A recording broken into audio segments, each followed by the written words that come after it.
In a world that's just full of claims about how our minds work, how do you even know what's true? Today, we're diving into the rigorous process psychologists use to find out the scientific method.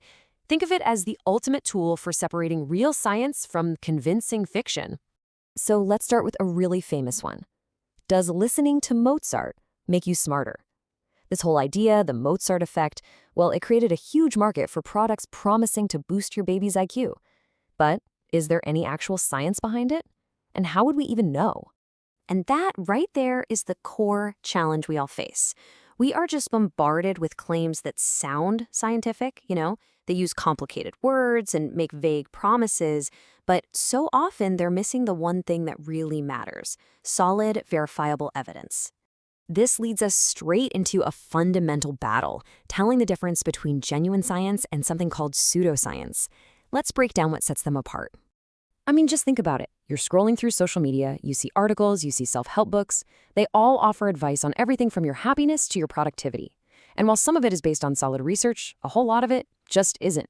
It's an information overload, and it makes it really hard to know who or what to trust. And this is exactly where that term, pseudoscience, becomes so useful.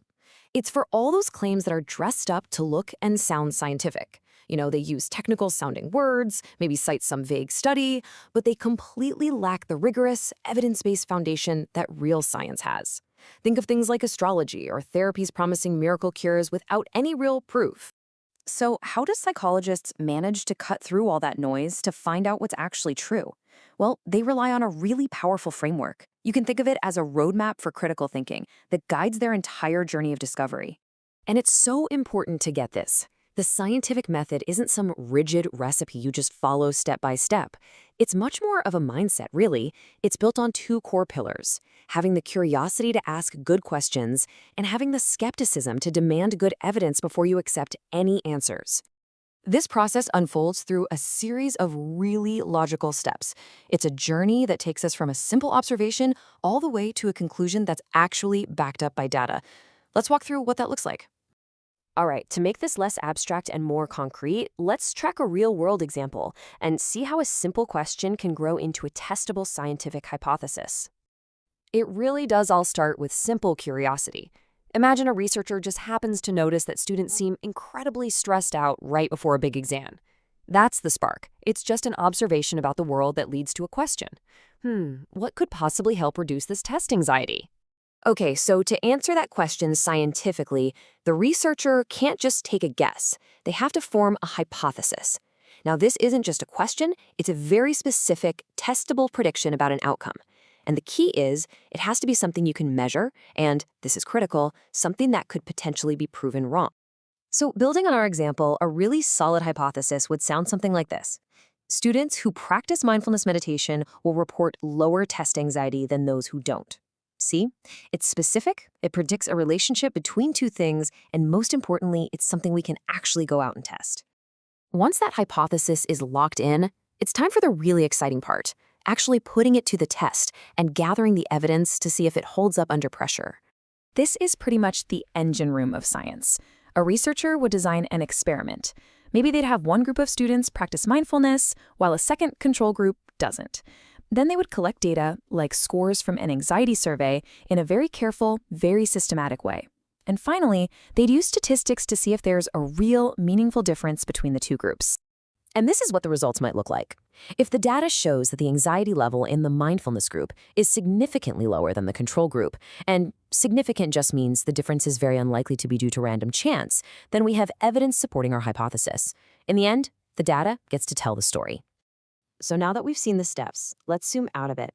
What are the core principles, the absolute foundation of scientific thinking, that make this whole process so powerful and so reliable? This entire method is really held up by three powerful pillars. First, there's empiricism. This just means knowledge has to come from observable evidence, not just a hunch or intuition. Second, objectivity. Researchers have to constantly work to keep their own biases from messing with the results. And finally, peer review. This is a huge one. It's a critical quality control step where other experts try to poke holes in the research before it gets published and shared with the world. This also helps us clear up the huge difference between a theory and a hypothesis. You know how people sometimes say, oh, it's just a theory? Well, in science, a theory is a really big deal.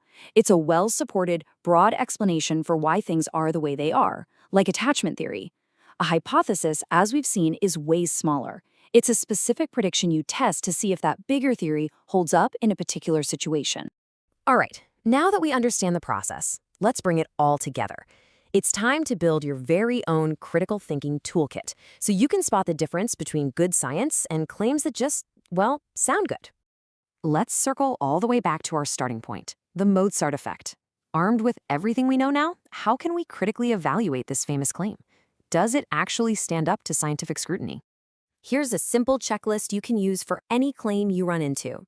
First, ask, is it falsifiable? Meaning, is there any conceivable way it could be proven wrong? Second, is it replicable? Can other scientists do the same experiment and get the same results?